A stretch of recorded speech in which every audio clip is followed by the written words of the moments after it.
I will be talking about the Tokugawa Shogunate. The tumultuous changes of modern times in Japan unfolded against the backdrop of more than 2 centuries of unprecedented peace and social order.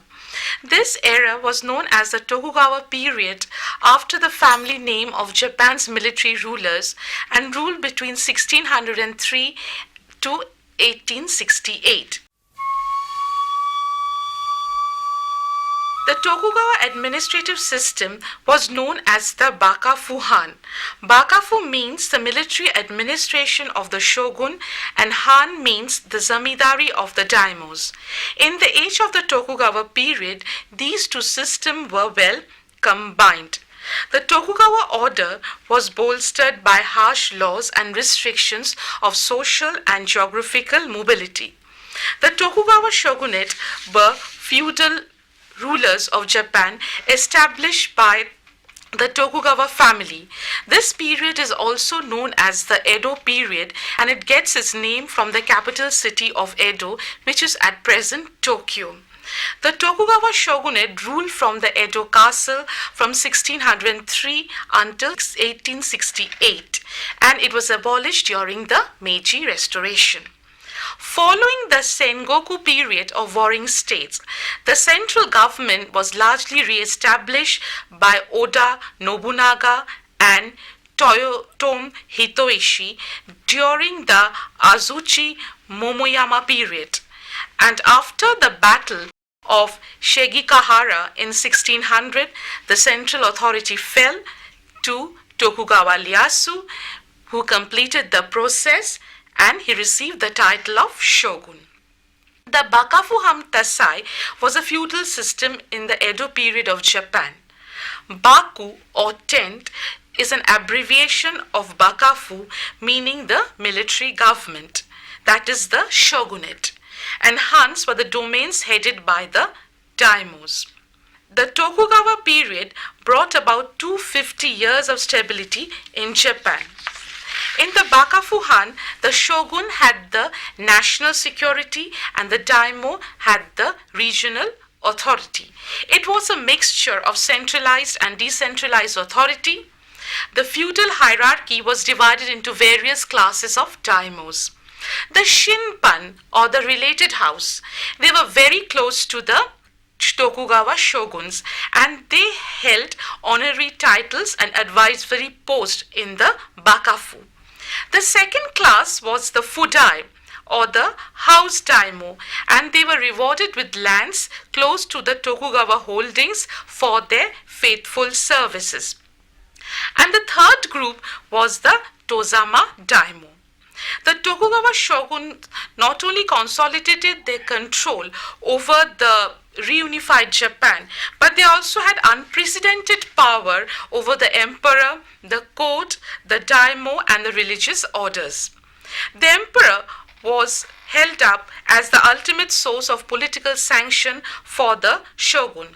The shogun had the military power, the emperor had the political and religious power. The shogun had the power to discard, annex, and transform domains. Shanken Kotai was a system of alternative residence in which the daimyos would reside in alternative years between the Han and the attendants in Edo.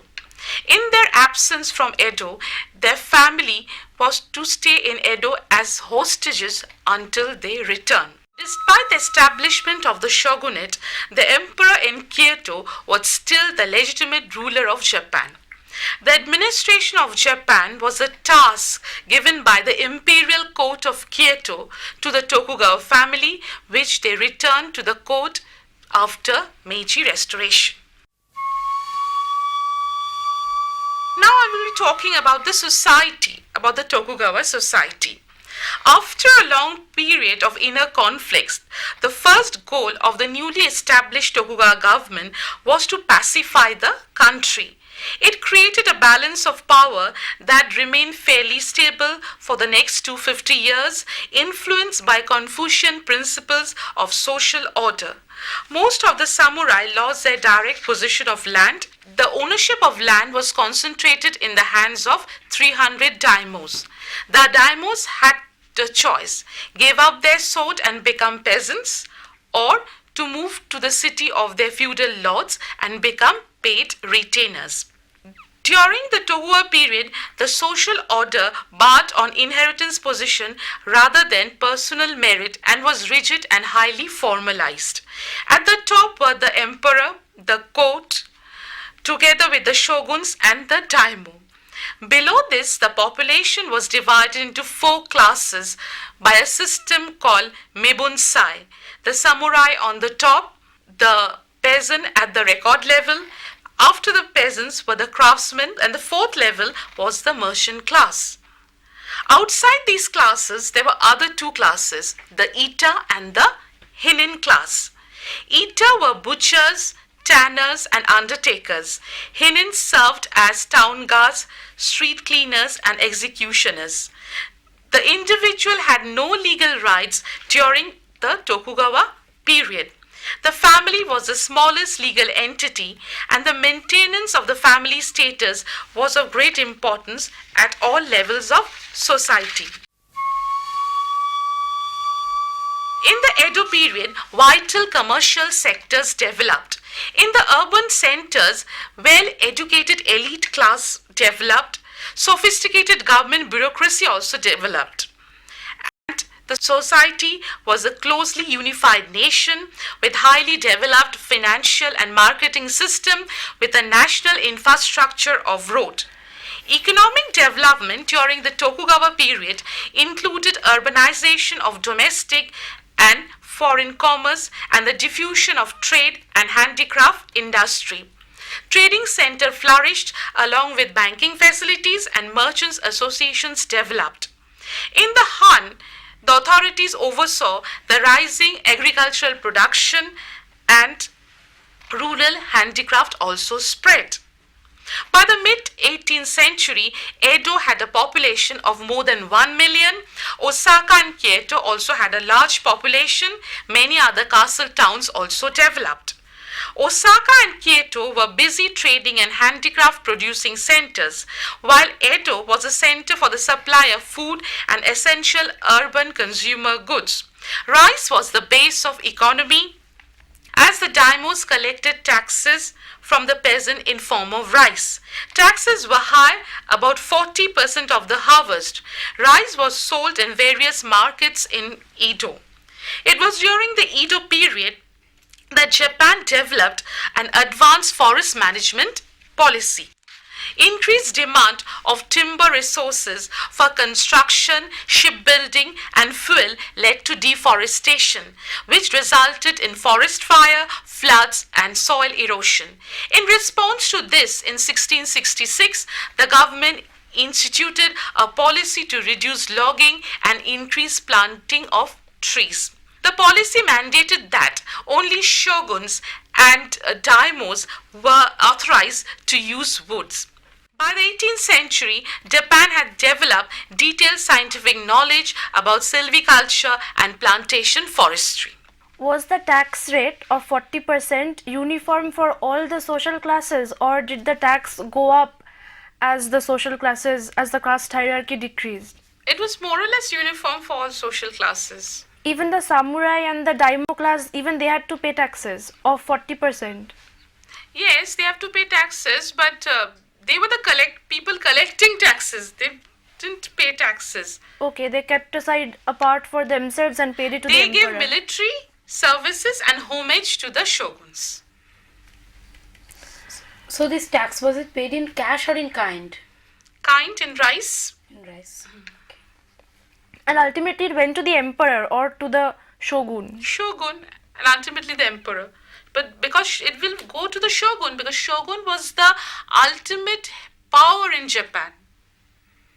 Emperor was there, emperor existed. So the shogun's power superseded the power of the emperor. More or less. More or less, at this time. So the emperor became more like a puppet ruler? Yes, he became more like a puppet ruler. Ma'am, about the land ownership in Japan, who was technically the owner of the land? Was it the emperor, or was it the daimyo and the samurai classes, or the peasants, or was it a multiple ownership? No, it was the samurai classes. Land was given by the shogun to the samurai classes. They had the ultimate ownership. Yes, land was given to the samurai classes by the shoguns. You have to remember that shogun has given the samurai classes the lands. So he has the ultimate control over the entire. He has the land of ultimate Japan. control over the samurai classes at one stage. So the peasants were basically like slaves, but Yes, like serfs. they were basically like slaves. Because high taxes, they had to pay high taxes in form of rice. And land was given in exchange of military service. Yes, and homage. The vassal feudal lords give military service and homage to the shogun. Like you said, the samurai and the daimyo classes, they were hereditary. And below them, there were many other social classes as well. So were those classes also hereditary, like the caste system of India, or could the people change their classes by changing their occupations? No, they were also hereditary classes because below the samurai there was the craftsmen, the merchants, and at the lowest level there was the Ita and the Hinin. So it was an hereditary system that existed. So can we compare it with the caste system of India? And to some extent, of course, because Ita and the Hinin were the lowest in the caste hierarchy. So the Itas or the Hinans, they could never become a samurai. No, never. Never. Even if they could never become a military leader or even a No. part of the military. No. Regarding artistic and intellectual development, it is seen that during the Tokugawa period, Japan progressively studied Western science and techniques, though information and books which they received from the Dutch traders. The main areas that were studied included geography, medicine, natural sciences, astronomy, art of language, and physical sciences such as electrical and mechanical sciences. The flourishing of Neo-Confucianism was a major intellectual development during the Tokugawa period. Confucian studies had been kept active in Japan by the Buddhist clerics, but during the Tokugawa period, Confucianism came out from the Buddhist religious control. This system of thought increased attention to a secular view of man and society. Ethical humanism, rationalism, and historical perspective of Neo-Confucian doctrine appealed to the official classes. By the mid-17th century, Neo-Confucianism was Japan's dominant legal philosophy and contributed directly to the development of the Tokugawa school of thought, that is the national learning. Buddhism and Shinto were both still important in Japan. Buddhism combined with Neo-Confucianism provided the standard of social behavior. Rigid separation of Tokugawa society into Han, ward, household and villages helped to reaffirm local Shinto attachment. Shinto provided spiritual support to the political order and was an important tie between the individual and the community. Shinto also helped to preserve a sense of national identity. The Tokugawa movement emerged from the interaction of these two belief systems. While talking about the end of the Tokugawa shogunate, the end of this period is particularly known as the late Tokugawa shogunate. The cause for the end of this period is controversial but is recounted as the forcing of Japan's opening to the Commodore Perry of US Navy, whose armada fired from the Edo Bay. This brought about a complex political struggle in Japan. But the continuous anti-Bakufu movement in the mid-19th century brought about the final downfall. During this period, there were 154 famines, out of which 21 was widespread and serious. Peasant unrest grew, and by the late 18th century, mass protest over taxes and food shortage was a common feature. Drought followed by crop shortage and starvation, which resulted in 20 great famines between 1675 to 1837. Although Japan was able to acquire and redefine a wide variety of scientific knowledge, the rapid development of industrialization during the 18th century in the West created for the first time a material gap in terms of technology and armament between Japan and the West, forcing it to abandon its policy of seclusion, and this brought about the final downfall of the Tokugawa shogunate. By the 19th century, Western intrusion was seen. Russian warships and traders came close to the Kuril Islands. British warship was seen near the Nagasaki harbor. Dutch traders and warship was seen in 1808, and between 1810 to 1820, many other Western traders and Western warship was seen in the Japanese water. Although the Japanese made some minor concessions and allowed some landings, but they largely attempted to keep the foreigners out of their land. The major ideological factor during this period were divided into pro-imperialist and the shogun forces. Although these two groups were visible, there were other groups who were trying to use the chaos of the Bakufu to fulfill their own personal interests. Further, there were two other main driving forces for dissent. First was the resentment of the Tozama daimyos, and secondly the anti-Western sentiments following the entry of the Perry. In this chaotic situation, the Tokugawa Yoshinobu became the head of the Tokugawa shogunate, and he feared that the daimyos of the Satsuma and the Chosu clans were becoming very, very powerful, and other daimyos were also becoming very powerful. And ultimately, he resigned from his power, and with the Meiji Restoration, the Tokugawa shogunate ended.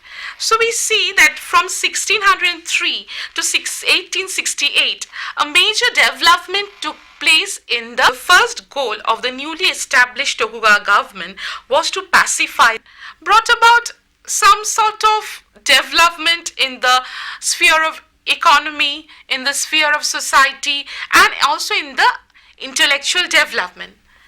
But ultimately, they could not retain their powers for a long time. At the end, with the Meiji Restoration, the Tokugawa shogunate came to an end. So why did the shogun give it up? Like, since he was more powerful than He the was emperor? initially he was very powerful, but later on he became very unpopular. His popularity decreased, and people of Japan were, they were very much, they felt insecure under the shogun. And ultimately, with the coming of the Western powers, it hit the Japanese sentiments. And moreover, there was food shortage, peasant unrest, drought, famines in the country. All this precipitated to the downfall of the Tokugawa shogunate. But the ultimate situation came with the entry of the Western powers. Because by the mid-19th century, there was already an anti-Bakufu movement in Japan. And there were two driving forces in Japan. One was pro-imperialist and one was the shogun forces. But beside this, there were other forces who were trying to trying to use this chaos in the Bakufu to fulfill their own personal interest. But ultimately, there were two forces of dissent. One was the resentment of the Tozama daimyo, and second was the entry of the Western powers and the anti-Western sentiment with the entry of Perry. So this brought about the ultimate downfall of the Tokugawa shogunate. But you had mentioned in your lecture once that the Tokugawa shogunate could give ultimate peace, stability and economic development. It was initially when the Tokugawa shogunate started. It gave peace, social stability, development to the Japanese society. But at the end, we see that there were drought, there were famines, there was shortage of food, and between 1675 to 1837 there were 20 famines in Japan. So all this situation precipitated to the downfall. Though the entry of the Western power may be one of the reasons. But from the mid-19th century, there was an anti-Bakufu movement which existed in the Japanese society, which ultimately brought about the end of the Tokugawa shogunate. The Tokugawa shogun had to resign. Why did the Tokugawa shoguns try to impose restrictions on the geographical mobility of their subjects? The Tokugawa shoguns bolstered harsh laws and restriction, and they wanted to stop the geographical and also social mobility of the subject, because they thought if these subjects were given independence in all sphere, then the power of these subjects or the power of the feudal lords would be increased, because already they have the military power. These sort of vassals, in lieu of land, they were giving military help to the shoguns. So until their geographical mobility and social mobility is restricted, their power would be increased. Then the Dutch traders, you talked about the Dutch traders, how they were studying Japanese society, writing on Japan. So, but they came much later, right? Only in the 18th century, late 18th century, and after that. Early 18th century. Early 19th century, some of them came. So, were they taking the ocean route through the Indian Ocean, that part, or the land route? An ocean route. Japan has secluded itself from the Western world, but in the late in 18th and the 19th century, the Western intrusion was seen in Japan, and this hit the Japanese sentiment because they have had an anti-Western feelings. So they did not wanted the Westerners to enter Japan.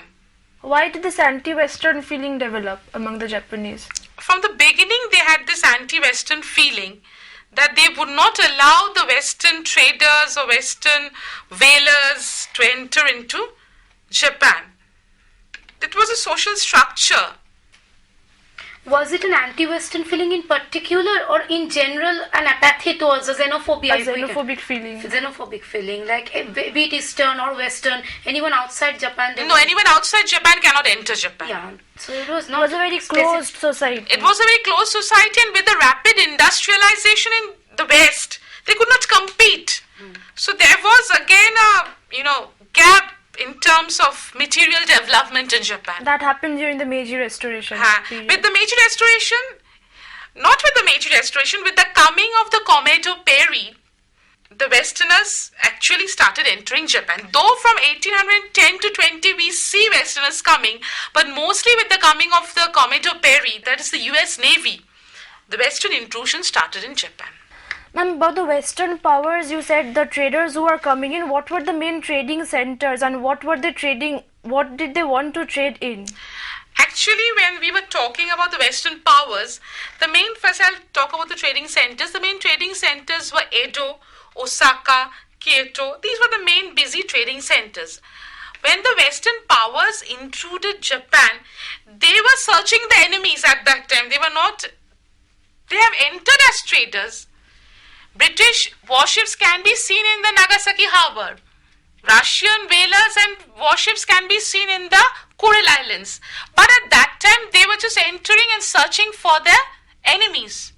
Later on, with the Meiji Restoration, the trading activity increased in Japan. Initially, they just entered. So this period there was not much trade. There was trade within Japanese society, Internal handicraft industry, marketing facility, other small trading centers developing, banking developed during that time, and there was one important thing, that Merchants Association. Okay. Merchants Association had developed during this period. Were any of the developments in Japan inspired by Western developments, or were they completely unaware of what was going on in the West? No, they were not influenced by Western development. At this period, at Tokugawa period, they were not influenced by the West. Economy, society, culture, nothing at all. They were too isolated. They were very isolated. They followed a policy of seclusion. With the coming of the Komeito period, they broke the policy of seclusion. It was from the Meiji period that economic, social, intellectual development is seen industrialization is seen in Japan, and it was influenced by the Western powers. What was the exact relation of the shoguns with the emperors? The emperor was the source of all power in Japan. Though the shogunate was formed, but yet it sanctioned everything. It was a system very similar to the Indian context. You know, you have studied about the Chhatrapati and the Peshwa.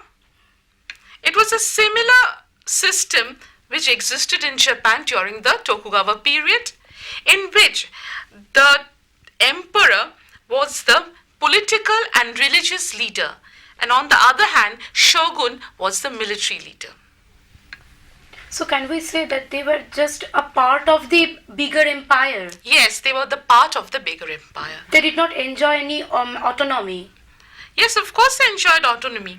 Though the shogunate, though the emperor was there, yet the main powerful man, the main power was in the hands of the shoguns. So, is there no instance that the shoguns went against the emperor and they revolted? Are there any instances? Or some sort of a military coup where the shogun tried to take over the power No, of the it was emperor. not the shogun. Sometimes the samurai did against the shogun, but not the shogun against the emperor. The samurais were again Under the shoguns, yes.